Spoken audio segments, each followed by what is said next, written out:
Welcome, my dear friends, to this final part of God's Heart for Marriage in the chapter 9, which we are on, wherein we are understanding of the role of the Holy Spirit in marriage.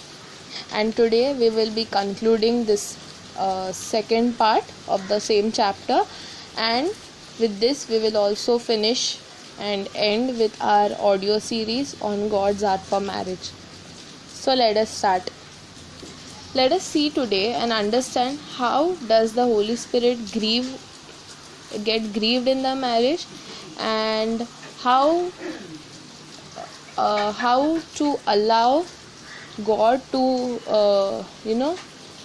how to build the kingdom of God in our marriage. So let us first see how does the Holy Spirit grieve in the marriage.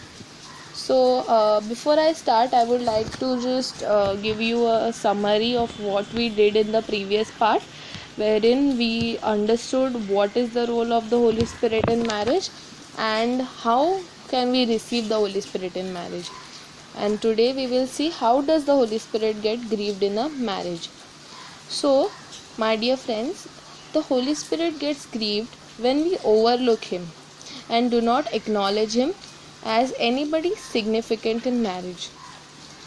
So, this also happens when we look to worldly ways and solutions to enrich the marriage or fix and solve issues in marriage rather than looking up to Him. We would either go to our friends, our family members, and also at times we might possibly end up getting separated. When we grieve the Holy Spirit when we deny His power to transform people or situations, or look to our own ways and do it. So this happens when we think that we can change a person, we can change a situation. We also grieve the Holy Spirit when we deny or minimize the expression of power of the Holy Spirit in marriage, when we refuse to listen to Him, when we refuse and reject His voice, misunderstand Him when He chooses to reveal the truth to us. Yes, I understand the truth is always painful, but ultimately that's the truth. If you have grieved the Holy Spirit in any way, please pray this prayer with me.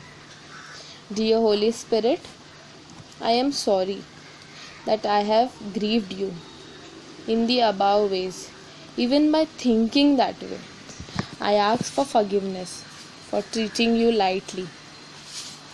You are the power of God who worked in Jesus, who has redeemed me. Please continue to reveal yourself to me and to show us Jesus and your power when I get married.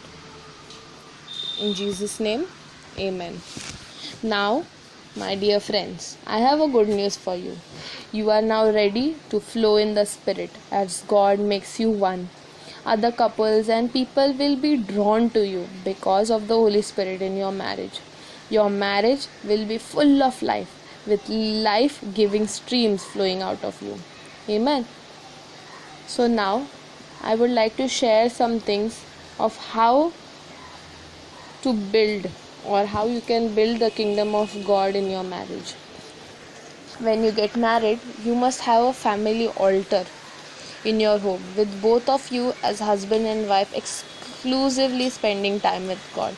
Having a family altar does not mean that you build an altar. You are the altar. You are the temple of the Holy Spirit. That means you separate yourself in that time. You separate a time for God, to fellowship with God, and that's the altar. It's not something you build of cement or of wood or of any kind.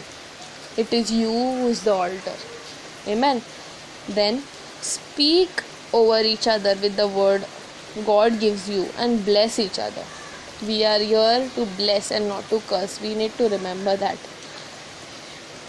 As a couple, you need to pray together in the Spirit as much as possible. If you believe in speaking in tongues, please do so. Allow the Holy Spirit to unfold and unravel His gifts in your marriage. Ask them freely to build others in the kingdom of God. Okay. If the Holy Spirit convicts you of any sin or transgression, quickly agree with Him and repent, so that the abundance of His presence will remain. Okay? Catch the vision that He gives for you and your family and run with it. You don't have to just gain the vision and keep it for yourself. You have to explore it, you have to use it, and you have to work for it. Okay, be watchful in the spirit to guard against any attack of the enemy that may come. Amen. Always give thanks in everything and fill your home with God's praises, and your home will be heaven on earth. Amen. And with this, we complete our chapter 9, part 2, and also the audio series on God's heart for marriage. We will surely bring some more such exciting audio series as the Holy Spirit leads us. Until then, God bless you, and I believe this will surely help you build your marriage on the foundation of God's words and on the Spirit of God. Amen. I hope you all have learned and continue to learn. And do share, like, and subscribe to our channel. Do comment whatever you feel, how you felt about these audio series. And I, Leslie D'Souza, now sign out of this audio series and excited to wait and meet you all once again until the next audio series. Until then, God bless you.